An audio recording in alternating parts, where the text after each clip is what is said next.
morning, WPFW family. My name is Denise Young, and I am your host for the second Wednesday installment of What's at Stake. It's a blessing to be able to spend this hour with you and to be part of the WPFW family. The station, since its beginning, remains one of the most important cultural institutions and independent journalism vehicles for the people in the DMV and comrades around the globe. And we all work hard to bring you informative and relevant programming, and today is no exception. We have a rock solid show with incredible guests who, like you, care about justice. Our first guest is Dr. William B. Lawson, MD, PhD, DLFAPA, one of the nation's leading psychiatrists and researchers on race, culture, and mental health. He is professor emeritus at Howard University College of Medicine, clinical professor at the George Washington University, assistant dean emeritus at the Dell Medical School at the University of Texas at Austin, former editor-in-chief of the Journal of the National Medical Association, and a past president of several national psychiatric organizations. And for more than 5 decades, his work has focused on reducing mental health disparities, advancing culturally competent psychiatric care, and improving the health of underserved communities. And he is joining us today to discuss his most recent endeavor, Mental Health and the Bible, Healing the Mind, Spirit, and Community. Welcome, Dr. Lawson. Thank you so much for that very kind introduction.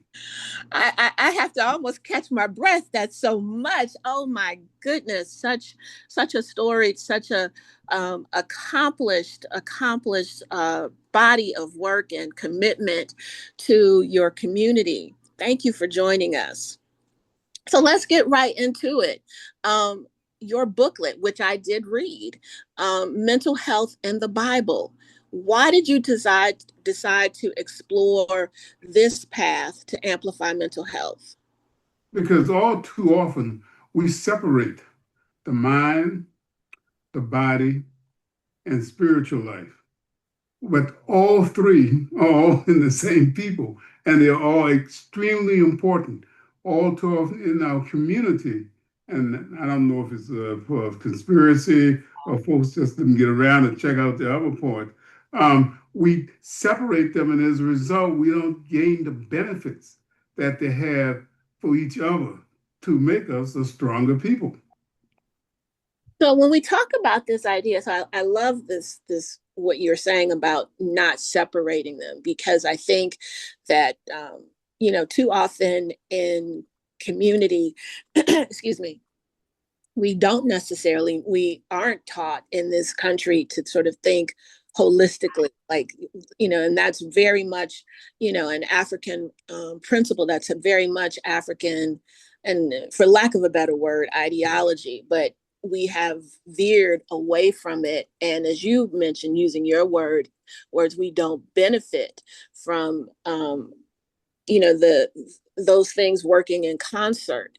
And so tell me a little bit for our listeners, tell us a little bit about this booklet and the collaboration. Yeah, what I found in speaking to diverse church groups was that many folks simply either ignored or did not recognize that much of what is in the Bible is very consistent with what we understand about mental illness and mental health, and that there's much wisdom that's been gathered over 2,000 years in terms of how we can be a better individual, a better person, and gain insight. We're living at a time right now where too many of our young people are killing themselves, turning to drugs of abuse, and becoming involved in terms of general and killing each other. And part of it, I think, is a lack of appreciating the spiritual underpinnings of who they are and why they are, and a lack of understanding that their intrapsychic personal problems are a driver rather than something outside or rather than immediate profit motive and interest.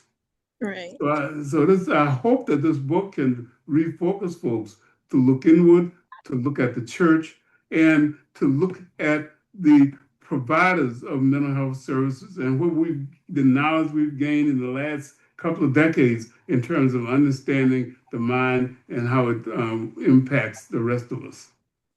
So I really, the point you made about,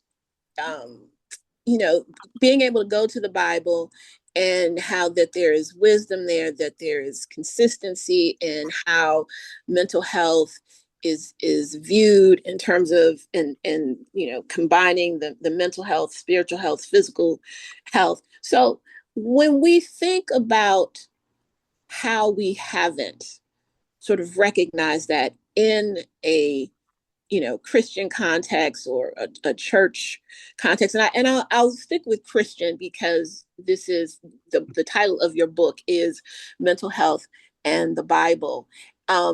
So I have two questions. One, when I first went to seminary, one of the very first things that they told us is this is not Bible study, right? And this is very much scholarship. And it's important that you treat this like scholarship because your interpretation and analysis of biblical scripture, right, is important because you can do good, but you can also do harm. And so I think about the fact that most of us who attend church, the way that we come to any understanding about the Bible and scripture, its contents, wisdom, and so forth, the stories, trying to deconstruct them is through the interpretation of the minister. And so my first question is, why do we think the Black church has been reticent in discussing mental illness, mental health, illness and disorders, understanding that that wisdom is in the Bible?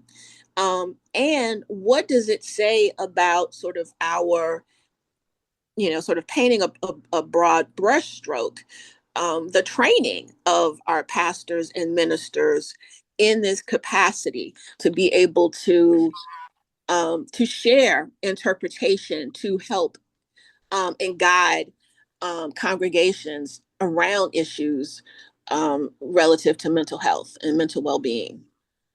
The Bible itself is a very enlightening, empowering, but dangerous book.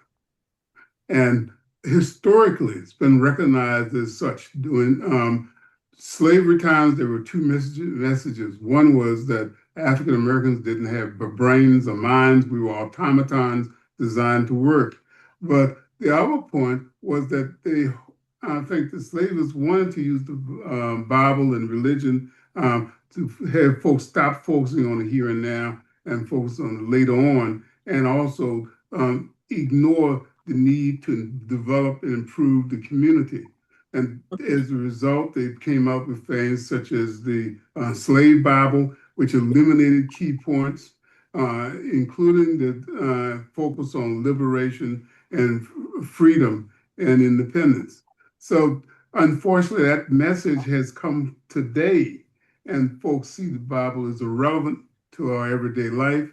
They feel that the kind of philosophy involved in terms of mental health, when you think about Freud and others, is somehow irrelevant to the African American experience. So I think it's important to look at that. Not only is it relevant, but it's also important in terms of gaining and giving a purpose. Mental health itself is a description of how we are, who we are, but it doesn't give you purpose in terms of direction and why we should do what we're doing. Right now, we're struggling with this whole thing about AI in terms of can you use an AI as a therapist?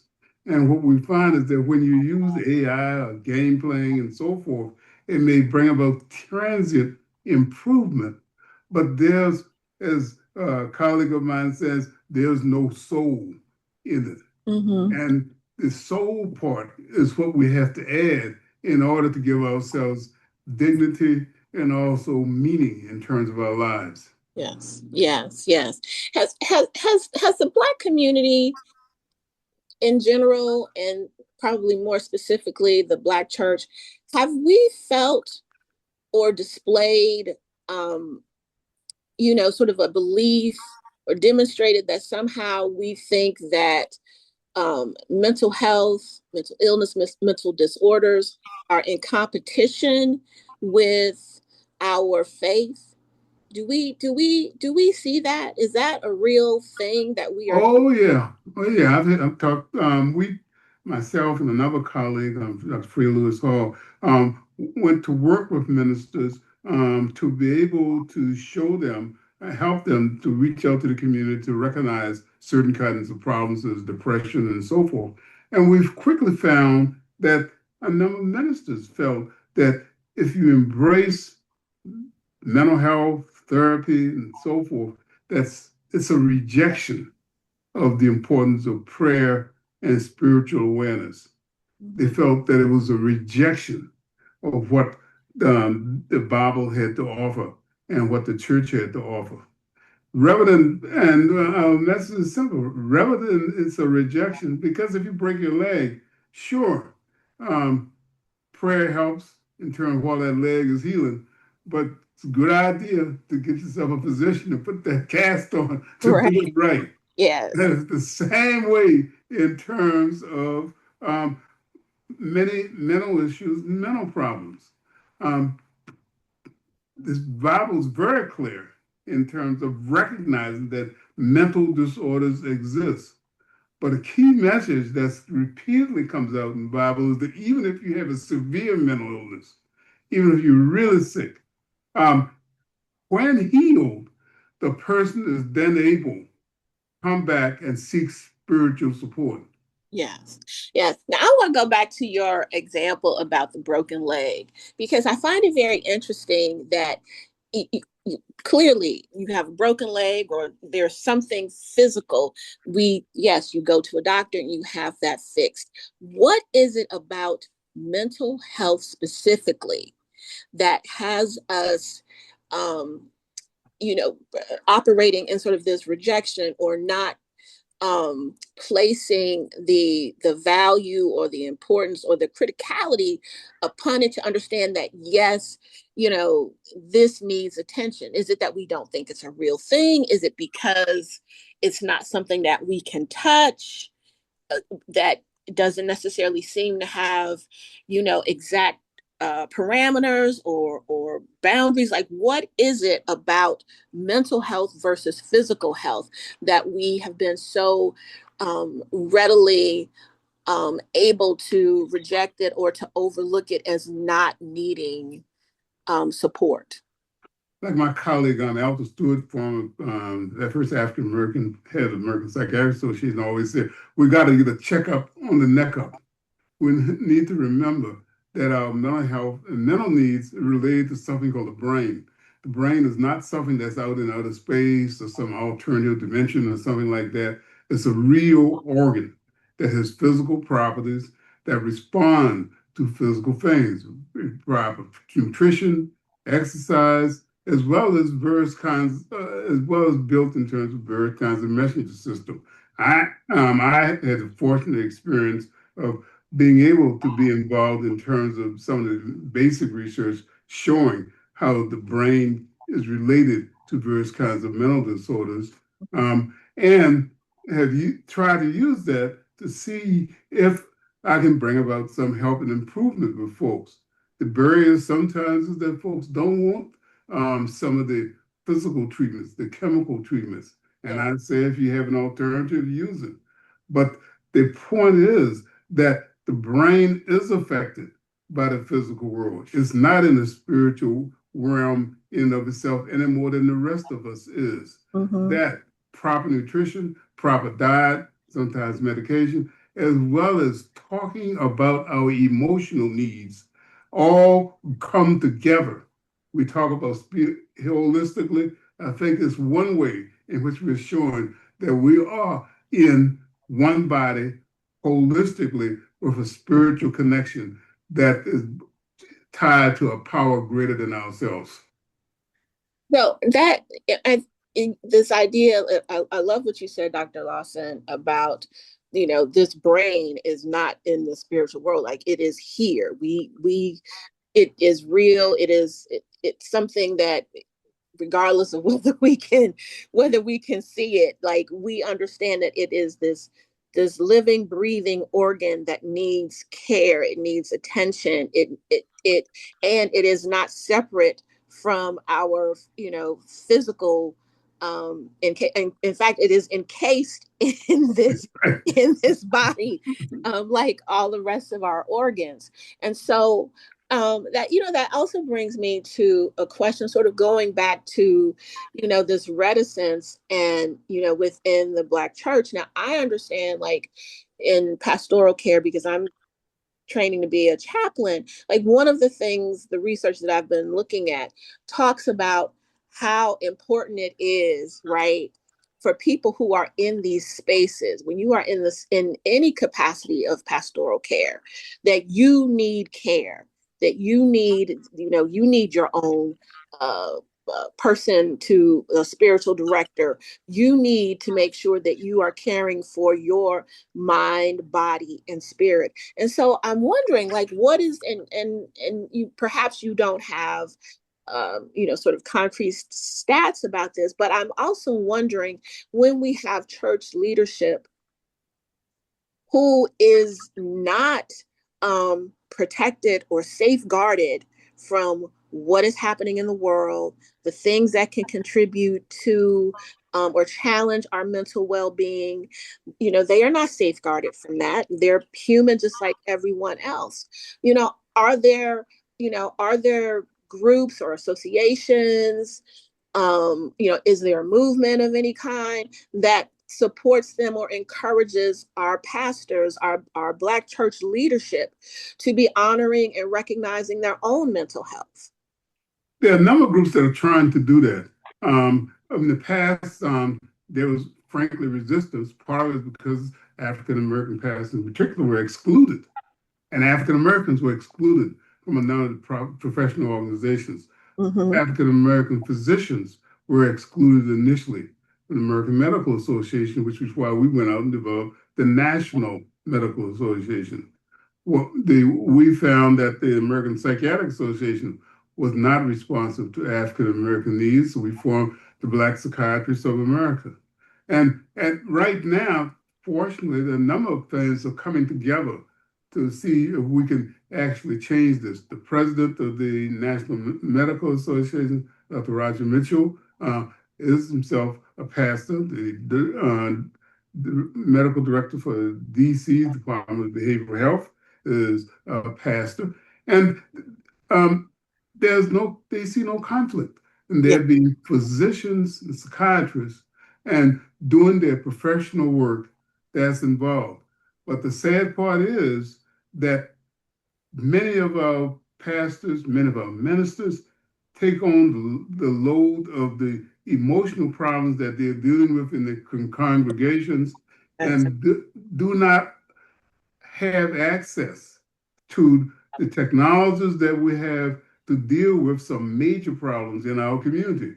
We Yeah. found at Howard University and replicated at Columbia University that over half of the people in our primary care clinics had major depression Mm-hmm. or, and this is something that I think much of the public does not recognize, post-traumatic stress disorder, the Yeah. same kind of shell shock experience that combat veterans face, but many in the African American community face with institutional racism are struggling with on a daily basis. Yes. And dealing with these um, is the same thing. Setting that broken leg, make sure it's Yeah. put into a cast. You got to also have a little. You can't simply say, "Go home and pray and you'll be fine."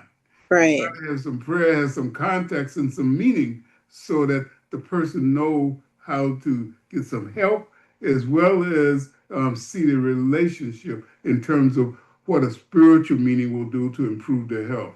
Yes, yes. Some context, meaning, and some action.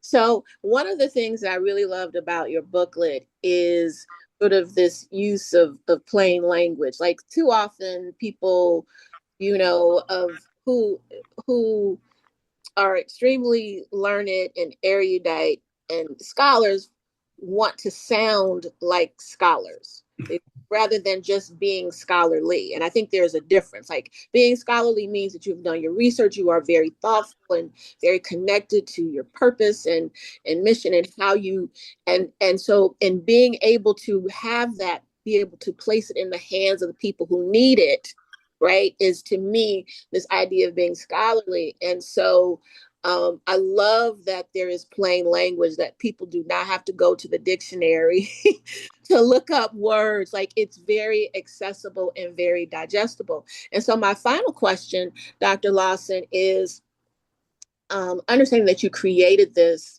in collaboration with your church, Zion Baptist. I like, one of the primary reasons that people attend church is to gather in community. So, as a medical doctor and psychiatrist, like, what are the most important strategies that you can offer to congregations, and that's leadership and worshipers, to use their corporate worship time to promote mental health and mental health awareness?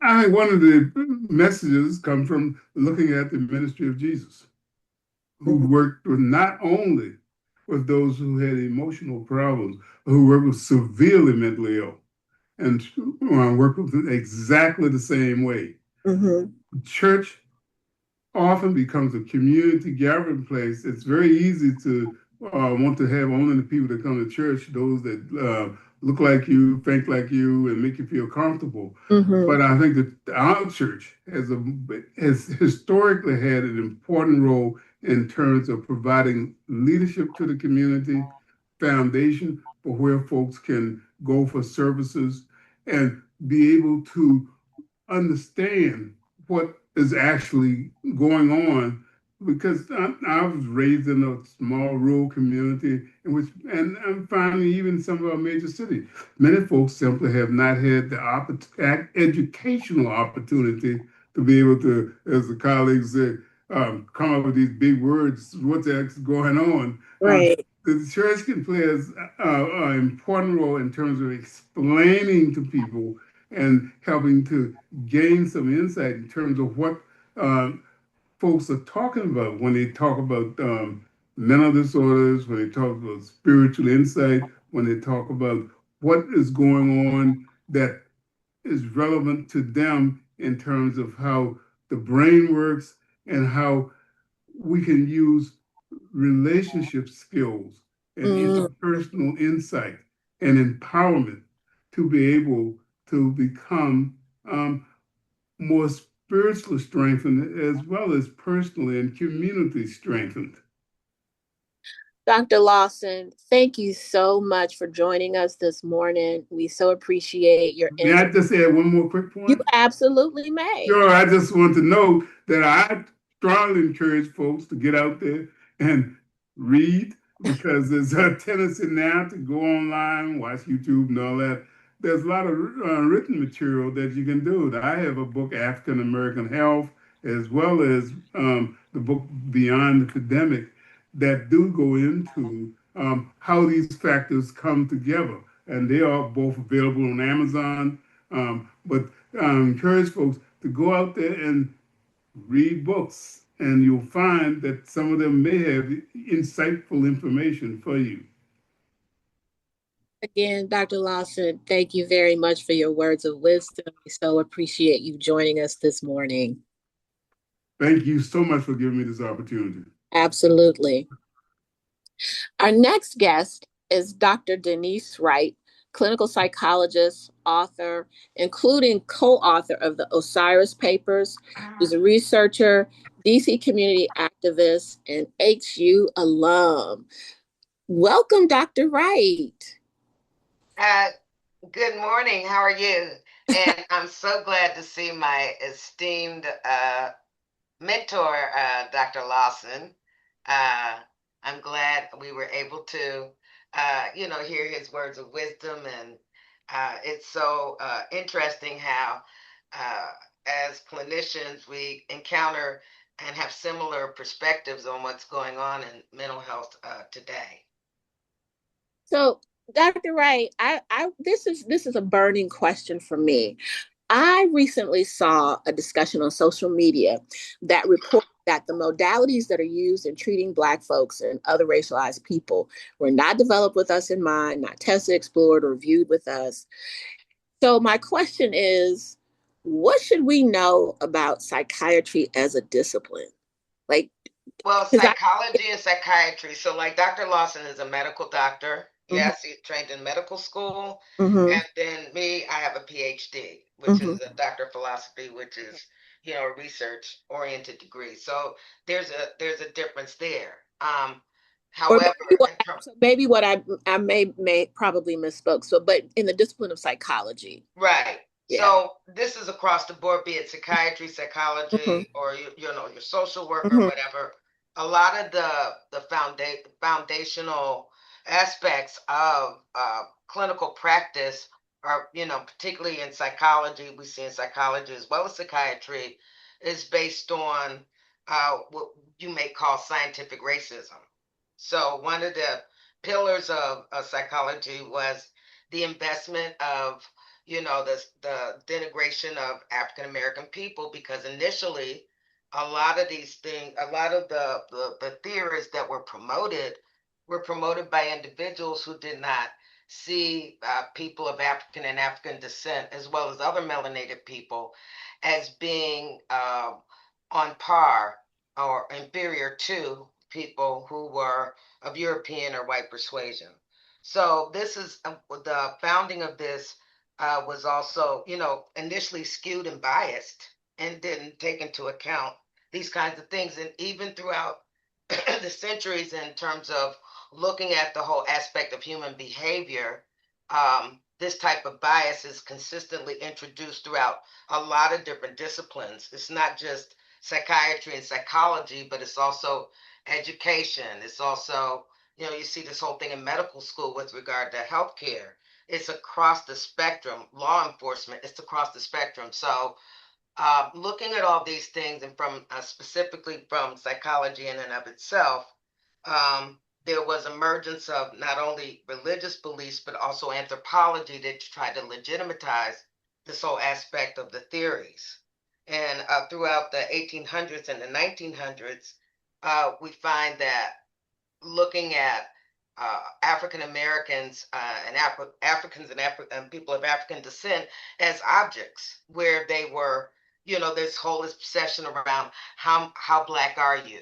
There was instruments that were created back in the late 1800s and 1900s to measure, how dark the skin was. So there were things called the tintometer or the photometer. There were things to measure lips. There was a color top that was developed by Milton Bradley, which was as if everybody knows, as a game corporation. They were a corporation, but they, produced a lot of games. So there was a whole lot of investment to determine, how black you were, and utilize, and black people are oftentimes utilized for all these different types of experiments, as well as measuring your cranium to determine how intelligent you were. And so, in school, we learn about all these different quote unquote giants, or, psychology and father psychology. But when you pan back and you look at these people who are just extolled to be like these great people and, forerunners in the field, when you pull back and you see all these different things, then you begin to understand how these initial pillars of psychology were established. So, for instance, like Freud, who's known as the father of psychoanalysis. Well, Freud had an issue with cocaine, and he extolled the virtues of cocaine for, many years, and utilized it for many years. And then also he was addicted to nicotine. Now, these are things that we don't learn in class.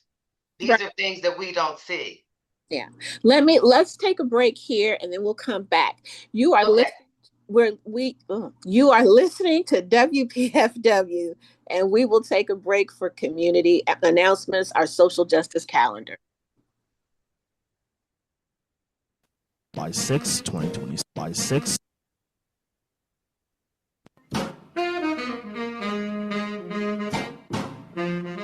Peace. This is your social justice calendar for the week of July 6, 2026. On Wednesday, July 8th at 6 p.m., learn about Venezuelan socialists' invaluable analysis of the origins and causes of their country's crisis and the Maduro regime. Join editor Anderson Bean and contributing authors Simon Rodriguez and Gonzalo Gomez, located at 14th and V Busboys and Poets. For more information, go to busboysandpoets.com/events. Wednesday, July 8th is Pan-African Community Action's next Asada Shakur Popular Education Session, The Politics of Heat Waves and Impacts of Climate Change on Black Communities, a lively interactive discussion with multimedia presentation from 7 to 9 p.m. at the Black Workers and Wellness Center, located at 2500 Martin Luther King Jr. Avenue in Southeast DC. More information and registration is on heatwavesandblackcommunities.eventbrite.com. That's heatwavesandblackcommunities.eventbrite.com. On Friday, July 10th from 7 to 9 p.m., hosted by Doctors Against Genocide, Code Pink, and the Sudanese American Physician Association, featured speaker Haitham Awadallah, the Minister of Health from Sudan, will provide real-time updates on the healthcare crisis in Sudan. Located at the 14th and V Street Busboys and Poets, that's 2021 14th Street Northwest in Washington, D.C. For more info, visit busboysandpoets.com. WPFW Social Justice Calendar connects you to grassroots activism in the DMV. Social justice submissions can be emailed to socialjustice@wpfw.org. Please include the name, date, and address of the event. This is due by Thursday at 5 p.m., at least 1 week in advance of your event. WPFW Social Justice Calendar helps build a better world, one broadcast at a time.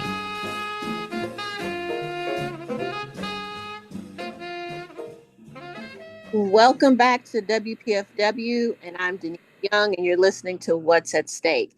And so we're just talking with Dr. Denise Wright about sort of the history of psychology as a discipline. And so, Dr. Wright, what you're really sharing with our audience, we sort of started out with a question about, are these modalities developed with us in mind? But then in learning that, no, they're not, and you giving us the history, it places another question on the table, which is then how does that have an effect, or what is the impact on treatment for Black folks, and as you say, other melanated people? And so at this point, I would love to bring in our other guest, Mr. Darren Dunham, Peer Services Program Manager for Trilogy Behavioral Healthcare in Chicago, and adjunct professor at Illinois Institute of Technology Certified Recovery Support Specialist Program. Welcome, Mr. Dunham. Good morning, good people. I want to thank everyone for allowing me the opportunity to be here. Also want to give a major shout out to Whitney Young High School in Chicago, which is the best high school in the city. I have to wholeheartedly agree with you, since I'm also a graduate, as you know. So thank you for that shout out. So Mr. Dunham, you're listening to, you heard Dr. Lawson earlier, and you were listening to Dr. Wright. And so I want to pose this question to both of you. And starting with you, Dr. Wright, and it's probably, absolutely connected to your conversation about the history. So on Time Magazine, the cover of Time Magazine, there's this picture taken from the 4th of July that has, this new order of white supremacists on the metro train. They're masked, and, they're standing all, just packed on this car, looking all ominous and, like they're just, daring for you to breathe while Black. And there's this Black woman that is captured, and she is surrounded by this madness, by this, what any of us would think of as a mental and a spiritual assault.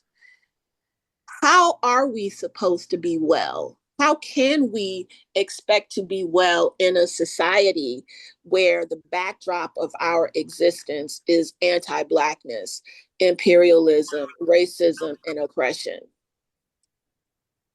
Well, that's an extended question. But Dr. Lawson brought up a number of things in terms of, looking at things from a perspective of, healing and looking to agencies such as the church and, reaching out to others and being able to talk about the whole aspect of how you're feeling uh, and having some really cogent conversations around, just the whole aspect of what mental health is and how we are feeling and, our interactions. So, kind of dealing with those things in real time. Mr. Dunham?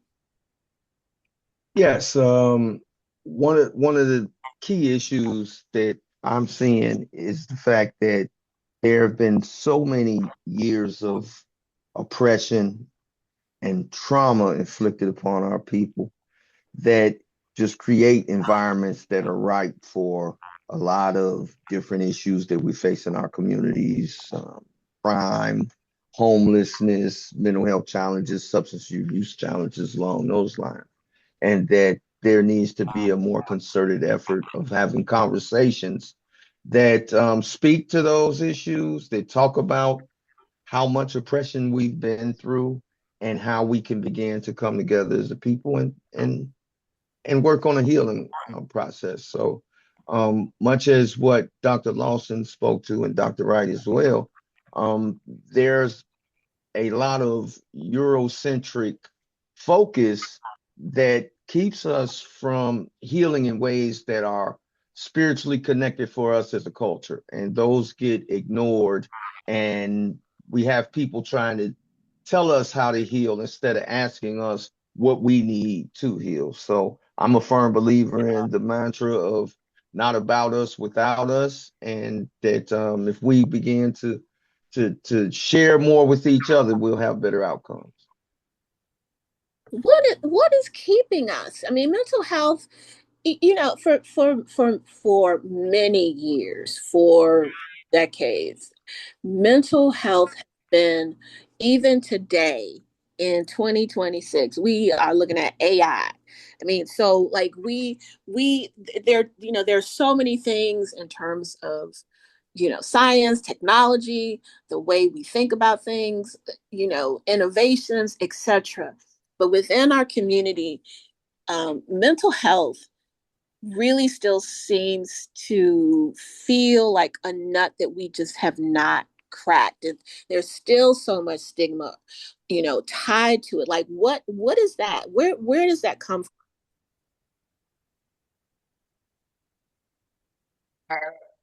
Should I answer or do you want? Either one of you jump in. Oh, a lot of it comes from just transgenerational trauma. This you cannot underestimate the influence of the aspects of the initial um, calling of Africa, bringer, and our ancestors being drug over here, and just the constant over the centuries, and how it has affected us over, over 400 years. And I think for me, from my standpoint and from a clinical standpoint, I think I find people who African Americans, us being here, we are some of the most adaptable, resilient people on the planet because it's just been a constant multilateral, multi-level assault on so many things across the spectrum, and we're still able to do things. We're still able to create things. We're still able to invent things. And I just find the whole thing is just phenomenal, just from a historical aspect. And so when you look at, and when I was talking earlier about some of the theoretical constructs that were created by these individuals who basically had a biased and racist, perspective with regard to African American people. These things were not created for us. But I think our ancestors, like Dr. Lawson was kind of referring to in terms of the Bible and all of that, they gave us the tools that we have inadvertently have do not utilize, and we've kind of lost through this whole thing around assimilating into a Western culture. And I think that's extremely upending for people in our various communities. And so I think we need to look back and look and kind of, like Dr. Lawson was said, re-educate ourselves about this whole thing of balance. Mental health is a concept, but how do we get to that point? And so there's guidelines that our ancestors have given us in terms of how we lived, our philosophies and whatever, that we need to utilize in order to try to get back to center, because there's no way that you can thrive in an environment that sees you as an object, who has targeted you for sterilization, who has targeted you, in terms of the whole thing around eugenics and all this. I mean, how can you survive? So I think we've done, a wonderful job in terms of just even be able to adapt. Because adaptability is one of the major hallmarks of intelligence. And I think we need to kind of change the lens and the paradigm through which we see ourselves and how our community can thrive. I really like your point about the adaptability and how we have, how we have been creators, how we have been innovators through all of this, and still being able to find joy. But I do want to switch the lens a little bit, and Mr. Dunham, maybe you can help sort of talk a little bit about this. But going back to an earlier discussion about PTSD, and sort of like how our existence and everything that we consume, that we're fed in the society on a daily basis, can stir in us the same kinds of feelings and anxiety and depression and responses that would be equivalent to or akin to that of, say, veterans. Do we always recognize mental health or mental health challenges in ourselves, in our community? When we see things like, for instance, I know that there is a researcher right now who has been talking about this thing called truncated grief, which has to do with really focusing on how young people are expressing themselves and their inability to be seen and to be heard. And so I'm wondering, do we recognize our mental health challenges in ourselves and in our community, or are we just assigning it as something else? Like, maybe that we're assigning it as something that is innately wrong with us and innately wrong with our community. I believe that as a survivor of childhood trauma,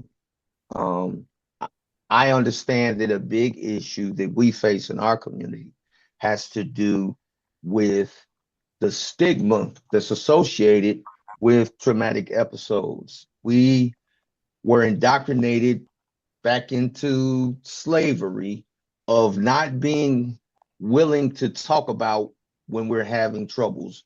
If you sick, don't say nothing, master gonna whoop you. If you express that you're not pleased with something, they're gonna ship you out, they're gonna break up the family, and a lot of other different dynamics that existed on those plantations. So what we have to do as a people is to move past that, because as you alluded to, we have issues, we have traumatic responses that are being normalized, that are very similar, as was spoken to previously, very similar to the same types of experiences that combat veterans have. We have made it okay to have gunfire in our neighborhoods on a regular basis. We have, in many ways, when people are experiencing mental health challenges, we'll say, What goes on in this house stays in this house. Don't tell anybody what's going on with you. And this is what I experienced as a child that led me to bottled up feelings and emotions that exist eventually were expressed in antisocial behaviors, alcohol use, other substances, criminal activity, gang participation, and things like that, because I was not able to address the real issues, which were the trauma that I experienced, which were the racisms that I experienced going to White Sox Park and being called the N-word and having beer thrown on me at 10 years old by old European men who just didn't want us there simply because of our color. And I'm there with my grandfather. And so those events stick with us. And when we're told as children, you already have two strikes against you, those are things that we hear that make it more difficult for us to thrive. And so we need to do a better job of addressing it. And people who have survived and overcome and have shown the resilience that Dr. Wright spoke of, we need to express that to our communities. Hey, you too can overcome, and do a better job of working with others. So this also, I thank you for that. First of all, thank you for being so vulnerable and sharing, your personal experiences. When we're talking about, being able to be resilient, which this is what we have been, this is what we had to be, this is what we have to continue to be. Like, I am thinking right now, that woman that was on the train, that she had to pull with extract from her every fiber of her being, every sense of strength, every sense of resilience, and call on the ancestors, right, for their strength and their resilience to be able to sit in that madness and not lose it, to not succumb to it, right? How does what role does grief play in all of this? Like, are we, in the same way that you and Dr. Wright have talked about this transgenerational trauma and what our responses have been, but then being in our needing to recognize it, what role does grief play in our ability to heal? And are we allowed to grieve? Are we allowed to be able to do those things to get us to that step of healing? And recognizing whatever our mental health challenges are, so that we can get help with in whatever dynamic is appropriate or applicable. Mr. Well, Dunham, I of course would defer to Dr. Wright, who this would be her area of expertise and professionalism. Did you catch the ball? Oh my goodness. Did you catch the ball, Dr. Wright? Yeah, I caught the ball. I just want to say about that image of the sister on the train. It's an image we've seen so many times throughout history, and sometimes it's not captured in in an actual Right, tangible picture. But this is something we've seen right. so many times over the centuries, in terms of just the feeling the pressure and the onslaught of oppression in real time. And I want to let me just interrupt you for a second, because I actually took issue with the. I'm glad that the photo was captured, because archival purposes, his all of that, right? But I actually took issue with it being made public, because I think it felt to me like another example of psychological warfare. But okay, so I just needed to say that. I mean, but I think that is indeed the case. My colleague, Dr. Lawson, I'm sure he might have some thoughts about that, in terms of it being dubbed as psychological warfare. But I think there was so much emphasis on the young sister than it was on the people who were touting themselves to be white supremacists. oh, look at this poor lady, she's oppressed, she's this, that, and the other, but not really focusing on the people who were doing the oppressing. And I think that's all part of the imagery that we've suffered over the years in terms of informing ourselves in terms of what's going on in the world and interpreting exactly what oppression is. And when you talk about the whole thing around, the grieving aspect, we as a people have had long history of grief and loss, of our family, of things, the way things used to be. We talked about the other day the disintegration of the nuclear family and how in our communities and how it used to shore us up and provide the proper support for us so that we could have a more balanced life, so we could have a sense of wellness and being. So, these are some of the things societally that have transpired that have compromised the way that we are, that compromise the way that we view ourselves. My concern also is with younger people in terms of their identity and their sense of grounding, with the introduction of so many things. We've dealt with the onslaught of, drug use. We deal with all these issues historically in terms of the laws. And now we're dealing with this thing with AI and interaction with social media. So consequently, we've seen an increase among young African American adolescents, children, committing suicide. And that's a big deal. And it's tripled among African American males. So there's a lot of things that are happening, and there's so many fires to put out. But again, as we were talking about the other day, how many people do we actually have to put out those fires? How many people do we actually have to come in and administer some type of balance and wellness to the community? And, that's been stifled over the years in terms of the professionals. As Dr. Lawson was talking about the National Medical Association, a lot of the professions across the board for people of African descent have had to create their own organizations, the National Medical Association.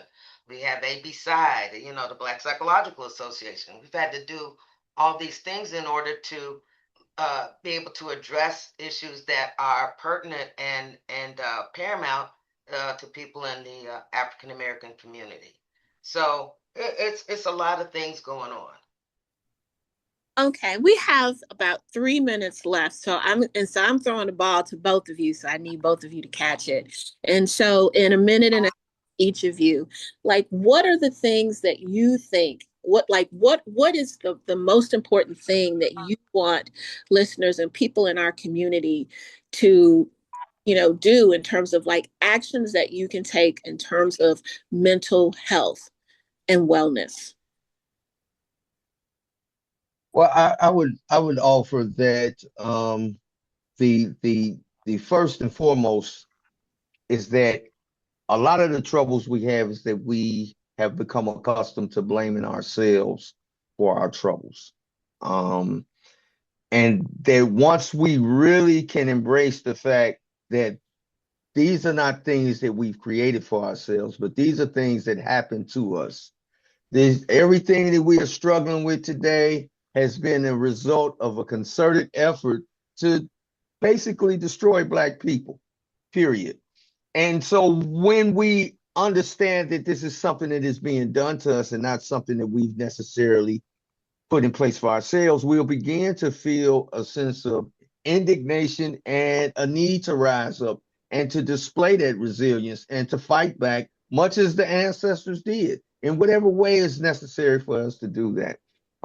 And for us right now, the best ways that we could do that would be to have open discussions with each other, with our family members, and to remove the stigma associated with mental health challenges, to be able to talk to people in a way that helps them feel validated, that does not make them feel less than, does not denigrate them, that understands that mental health challenges, much like physical health challenges, diabetes, high blood pressure, and things like that, that are so much a part of our culture, that these mental health challenges and substance abuse challenges and everything else are also a part of our culture.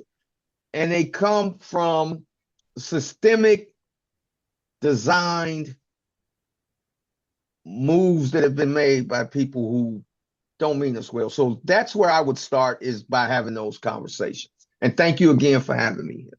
Well, I'm going to let that be the final word, because we have now run out of time, because these shows get so intense. WPFW family, we bring another mighty episode to a close. Thank you to our guests, Dr. William Lawson, Dr. Denise Wright, and Mr. Darren Dunham. I appreciate you, WPFW listeners. We do this for and with you. Thank you to the Stake executive producer, Verna Avery Brown. Today's program is engineered by Robert Frazier. I'm Denise Young. Be well. Next up, join Dr. Ife Williams for Wake Up, Stay Woke.